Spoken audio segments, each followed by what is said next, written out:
আগামী 12 ফেব্রুয়ারি ত্রয়োদশ জাতীয় সংসদ নির্বাচনকে সামনে রেখে গাইবান্ধা সদর 2 আসনে বিএনপির মনোনীত ধানের শীষ প্রতীকের প্রার্থী আনিসুজ্জামান খান বাবুর বিশাল নির্বাচনী জনসভা অনুষ্ঠিত হয়েছে। সোমবার সন্ধ্যায় সদর উপজেলার বাদিয়াখালী ইউনিয়নের বাদিয়াখালী সরকারি প্রাথমিক বিদ্যালয় মাঠে বাদিয়াখালী ইউনিয়ন বিএনপি ও অঙ্গ সহযোগী সংগঠনের আয়োজনে এ জনসভা অনুষ্ঠিত হয়। বাদিয়াখালী ইউনিয়ন বিএনপির সভাপতি চিস্তি চৌধুরী সৌরভের সভাপতিত্বে এবং সাধারণ সম্পাদক গোলাম রহমান সুমনের সঞ্চালনায় জনসভায় প্রধান অতিথি হিসেবে বক্তব্য রাখেন আনিসুজ্জামান খান বাবু। তিনি বলেন, রংপুর বিভাগ ও গাইবান্ধাকে ঘিরে তার সুস্পষ্ট উন্নয়ন ভাবনা ও স্বপ্ন রয়েছে। জনগণের সুখে দুঃখে পাশে থেকে কাজ করতে চান তিনি। এজন্য সবাইকে ধানের শীষ প্রতীকে ভোট দিয়ে বিজয়ী করার আহ্বান জানান। জনসভায় জেলা ও উপজেলা বিএনপির নেতাকর্মী এবং বিপুল সংখ্যক সাধারণ মানুষ উপস্থিত ছিলেন। যদি আগামীতে ওদের কথা আমরা ভোট দেব, যদি সে নির্বাচিত হতে পারে, তাহলে আমাদের সারের সমস্যার জন্য না থাকে। 1 নম্বর, রাস্তাঘাটের কথা, রাস্তাঘাটের জন্য সব একটা কাঁচা রাস্তার জন্য না থাকে, এটা একটা সমস্যা।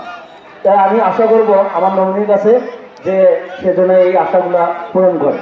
সংগ্রামী সাথী বন্ধুগণ, আমাদেরকে যেমন চেনেন যে আমরা দীর্ঘ অনেক দিন কষ্ট করে আসছি, আমি অনুরোধ করব এই কষ্টটাকে সফল করার জন্য আপনারা সবাই ধানের শীষে ভোট দেবেন।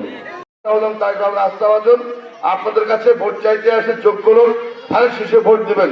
আমরা আসুন, আমরা ইস্পাত করে আগামী 12 ফেব্রুয়ারি বাংলাদেশ জাতীয় দল বিএনপি থেকে গাইবান্ধা সদর আসনে অত্যন্ত সুযোগ্য এবং পরিচিত মুখ, সুযোগ্য প্রার্থী এবং সবার সুপরিচিত মুখ আনিসুজ্জামান খান বাবুর নির্বাচনী প্রতীক ধানের শীষে ভোট দিয়ে সংসদে পাঠিয়ে এই গাইবান্ধা সদর উপজেলা তথা গাইবান্ধার আপামর জনগণের ভাগ্যের উন্নয়ন ঘটনের আজকের একটি সুন্দর এবং সর্ববৃহৎ এটা জনসভা উপহার দেওয়ার জন্য আমার পক্ষ থেকে আবারও ধন্যবাদ জ্ঞাপন করছি।